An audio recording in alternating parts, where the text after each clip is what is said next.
আসসালামু আলাইকুম, আশা করি সবাই ভালো আছেন। আমি অনেক ভালো আছি। তো ভাবতাছি যে ঘুরবার যাই, আপন মিশাই দিয়ে যে কিছুই নাই। হেট শালা, এটা একটা কাম হইলো না। গরিব দেখছে আমার নাগাল, গরিব কোনা নেই দেখি নাই, উপায় নাই, টেয়া ছাড়া তো কোনা ঘুরবার যাই হাম না। এই জন্য আই বললাম পাগড় বারে আইলে আর আহের কতন বয়স হয়ে থাকার পরে got this far, don't know how.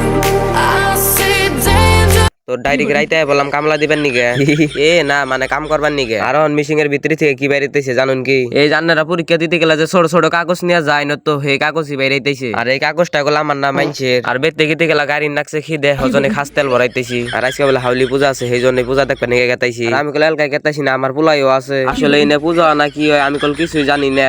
জানি না তাই কি হয়েছে আর কথা হন নাকি আইছি। আর গেটের সামনে কল জুবিনদার ফটো লাগিয়েও থুইছে। আর আজকে বলে ফাংশনও আছে, সেই জন্যই আইছি। আর 12টা বাজে গেছে, কিন্তু স্টেজে একটা মানুষও নাই। আর ফাংশন যদি দেখবা চাই তাহলে রাত হয়ে যাবো গা। আর এত রাইতে পরোটা খাইতেছি, একটা কারণ আছে, দেখতে গেলে তো বাদ দিবই না। সেই জন্য ভাবলাম যে ইন্তিকা পরোটা খাইয়ে যায়। আর আমরা পরোটা খাই, আপনারা ফলো আর সাবস্ক্রাইব করে দেন।